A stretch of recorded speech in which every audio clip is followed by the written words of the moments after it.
بسم اللہ الرحمن الرحیم صلی اللہ علی حبیبہ سیدنا محمد ووالدیہ وآلہ وسلم۔ حضرات گرامی، پنڈی کا ریاض شاہ وہ یقیناً ایک بدعقیدہ شخص ہے، اور اس کے بدعقیدہ ہونے کی گونج جب پورے عالم میں پھیل چکی ہے، اور حضرت شیخ الحدیث حضرت علامہ مولانا قبلہ حافظ عبدالستار سعیدی صاحب نے بھی کھلے الفاظ میں اس کے بدعقیدہ ہونے کا اظہار کیا، تو ہم نے اللہ کے فضل اور توفیق سے اس کے بدعقیدگی کو دلائل سے واضح کرنے کی کوشش کی، اور اللہ کے فضل اور توفیق سے افضلیت کے مسئلہ میں جو ان کی خیانتیں ہیں، جو ان کی بدعقیدگی ہے، اس کا پردہ گزشتہ بیان میں اچھی طرح چاک کیا۔ یہ ایسے بدبخت ہیں، یہ ریاض شاہ اور عبدالقادر شاہ ٹنچ باٹوی، یہ دونوں محمود شاہ ہزاروی فتنہ حویلیاں کا جو بانی تھا اس کے خلفاء ہیں۔ تذکرہ حکیم ملت، اس میں بھی خلفاء کی فہرست میں سر فہرست یہ ہیں، اور اسی طرح جو محمود شاہ ہزاروی کی سیرت پر کتاب لکھی گئی سیرت محدث ہزاروی، اس میں بھی خلفاء کی فہرست میں یہ نمایاں شخصیات ہیں۔ ان کا پیر کس قدر بدبخت تھا، اور اس پر ہمارے تمام مشائخ اہل سنت کے فتاوی ہیں۔ گزشتہ بیان میں بھی ہم نے حضرت مفتی محمد حسین نعیمی صاحب، میاں جمیل احمد شرک پوری صاحب اور حضرت غزالی زمان علیہ رحمہ کا فتویٰ سنایا کہ ان سب مشائخ نے اس بدبخت پر اہل سنت سے خارج ہونے کے فتوے صادر کیے ہوئے ہیں، اور آج اس کے خلفاء اہل سنت کے ٹھیکیدار بنے ہوئے ہیں۔ ان کے عقائد میں کہاں کہاں بگاڑ ہے، وہ ایک ایک کر کے ہم انشاءاللہ دلائل کے ساتھ پیش کریں گے۔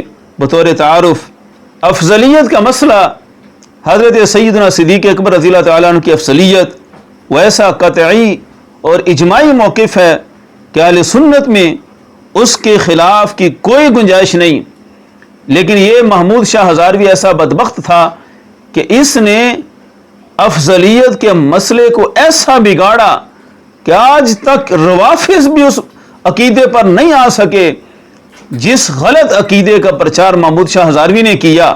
اس نے السیف المسلول میں جو عبارت لکھی کہ خلفائے اربعہ کی بھی جو افضلیت ہے وہ بھی سادات بنی فاطمہ کے بعد ہے، اور پھر پوری کتاب میں اس پر دلائل دیے اور کھل کر کہا کہ معاذ اللہ سید اگرچہ کیسا ہی فاسق و فاجر زانی بدکار ہی کیوں نہ ہو، وہ بھی حضرت ابوبکر صدیق رضی اللہ تعالیٰ عنہ سے افضل ہوگا۔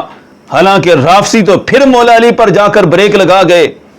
یہ بدبخت مولا علی سے بھی آج کے سادات کو افضل بتاتا ہے، اور اصل اپنے آپ کو افضل ثابت کرنا مقصود ہے، کیونکہ خود دعوی سیادت ہے، اور جتنے بھی آج کل ہمارے مد مقابل آئے ہیں وہ ایک ہی رونا رو پڑتے ہیں ہمارے سامنے کہ جناب سیدوں کا ادب نہیں، سادات کا بڑا ادب۔ لیکن اگر سادات کہیں کہ ہمارا ادب ابو بکر صدیق سے زیادہ کیا جائے اور مولا علی سے بھی زیادہ کیا جائے، تو ایسے سادات کے سر پر انہی کی جوتیاں مارنا وہ حق بنتا ہے۔ جوتیاں انہی کی ہوں گی، یہی ادب کا تقاضا ہے کہ کسی اور کی جوتی نہ ہو۔ بہرحال افضلیت کا مسئلہ جو انہوں نے بگاڑا، اس سے آگے بھی ذرا دیکھیں کہ ازواج مطہرات کے بارے میں انہوں نے پھر کیسا عقیدہ بگاڑا۔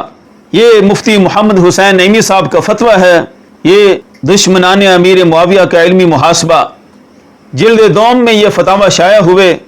اسی طرح مولانا عبدالسبحان کھلا بٹی صاحب کے صاحبزادے حضرت قاضی غلام محمود ہزاروی صاحب کا یہ رسالہ فضائل امیر معاویہ، یہ اسی زمانہ میں شائع ہوا، اور اس میں ان سارے فتاوی جات کو جمع کیا گیا کہ جو محمود شاہ ہزاروی کے خلاف مشائخ اہل سنت نے صادر کیے۔ اب یہ جلد ثانی ساری کے ساری محمود شاہ ہزاروی کے اعتراضات کا جواب ہے۔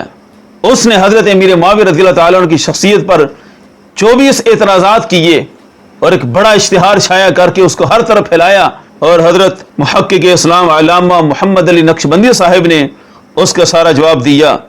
اس میں جو فتویٰ صادر ہوا جو پیچھے بھی ہم نے پڑھ کر سنایا، اس میں مفتی محمد حسین نعیمی صاحب نے لکھا کہ یہ ایسا بدبخت ہے کہ خلفائے راشدین ازواج مطہرات صحابہ اکرام پر قیامت تک کے ہر سید کو خواہ و فاسق فاجر بد عقیدہ گمراہ ہی کیوں نہ ہو، علی الاطلاق فضیلت اور درجہ دیتا ہے۔ یہ ہے اس کا عقیدہ کہ معاذ اللہ ازواج مطہرات کی فضیلت بھی بعد میں ہے، اور آج کل کے فاسق فاجر کی افضلیت پہلے ہے۔ یہ سارا کچھ سیف المسلول میں موجود ہے، یہ کتاب ہم دکھا رہے ہیں، اچھی طرح اس کو دیکھ سکتے ہیں۔ اس کے عبارات میں بار بار یہ چیزیں موجود ہیں کہ افضلیت صدات کی، اور بس اب ان بدبختوں نے اپنے آپ کو سب پر فضیلت دیتے دیتے ازواج مطہرات پر بھی جب فضیلت دی تو اس کو ٹنچ باٹا نے ثابت کرنے کے لیے ایک اور رافضی عقیدہ لانچ کیا۔ اہل سنت کا یہ منہج ہے تفسیر قرآن کے اندر کہ قرآن مجید کی آیت انما یرید اللہ لیذھب عنکم الرجس اہل البیت، یہ آیت ازواج مطہرات کے تسلسل میں ہے۔ پچھلی آیات ازواج مطہرات کے حق میں ہیں، اور انہی آیات کے ضمن میں آیت کا یہ حصہ ہے کہ اللہ عز و جل کا ارادہ ہے تطہیر کا، اہل بیت کی تطہیر کا۔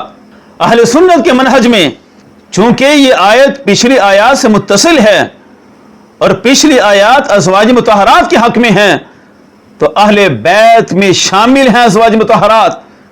ازواج مطہرات کو کبھی اہل بیت سے خارج نہیں کیا جا سکتا۔ اہل بیت تطہیر ہم صدیوں سے اس پر قائل ہیں۔ اہل سنت کا منہج یہ رہا ہے کہ جس طرح نبی پاک صلی اللہ علیہ وسلم کے دیگر اہل بیت کی تطہیر ہے، اسی طرح ازواج مطہرات کی بھی تطہیر ہے۔ پنج تن بھی پاک ہیں، لیکن ساری ازواج بھی پاک ہیں۔ نبی پاک صلی اللہ علیہ وسلم کے گھرانے کے ہر فرد کو تطہیر حاصل ہے، لیکن انہوں نے یہاں بھی ڈنڈی ماری۔ یہ ٹنچ باٹے کا بیان سنیں۔ اس جگہ ازواج مطہرات پر ایک بحث ہے، اس پر اجماع فقہا ہے کہ نبی پاک علیہ الصلوۃ والسلام کی ازواج مطہرات اہل بیت ہیں، مگر یہ اہل بیت تطہیر میں سے نہیں ہے، یہ اہل بیت اطہار میں سے نہیں ہے، اہل بیت رضا میں سے نہیں ہے۔ اگر شان نزول ہے اور جیسا کہ واقعتاً ہے تو اس کا مطلب حسن و حسین خاتون جنت المولا مرتضیٰ ان کی اولاد اس زمرے میں آئے گی۔ اور اگر یہ آیت نازل ہونے کے بعد سرکار نے چادر ڈالی اور یہ جملے کہے کہ یہ میری اہل بیت ہے، پھر یہ کیا ہوگا؟ یہ تفسیر ہوگی۔ اب صاحب تفسیر اگر کسی کو خاص کر لے، کوئی منع کرنے والا نہیں ہے، ساری دنیا اہل بیت ہو، لیکن سرکار ان کو خاص کر لے تو خود صاحب تفسیر میں تخصیص کر دے، دنیا کی کوئی طاقت اس کو روک سکتی نہیں۔ اب واضح رہے کہ ٹنچ باٹا اور ریاض شاہ ایک ہی سکے کے دو رخ ہیں، دونوں کا منبع گمراہیت وہ فتنہ حویلیاں کا بانی محمود شاہ ہزاروی ہے۔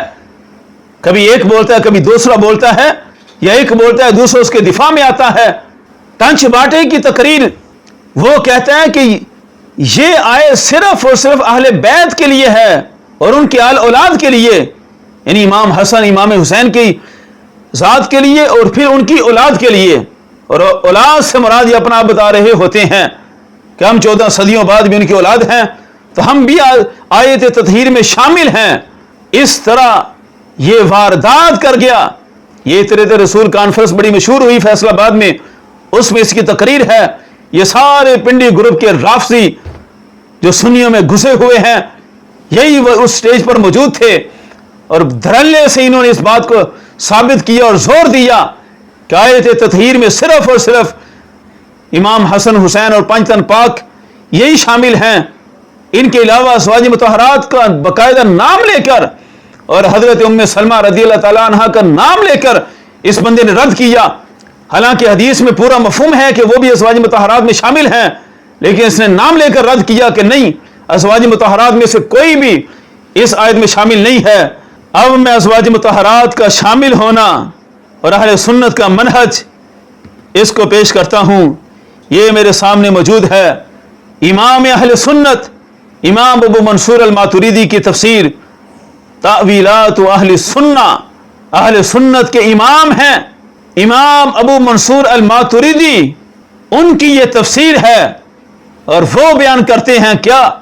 فرماتے ہیں قال بعضهم ان هذه الآیہ مقطوعۃ عن الاولی، کہ یہ جو انما یرید اللہ والی آیت ہے، یہ ازواج مطہرات کے حق میں جو آیات ہیں ان سے یہ مقطوع ہے، یہ الگ ہے، اور ازواج مطہرات اس کے حکم میں شامل نہیں ہیں۔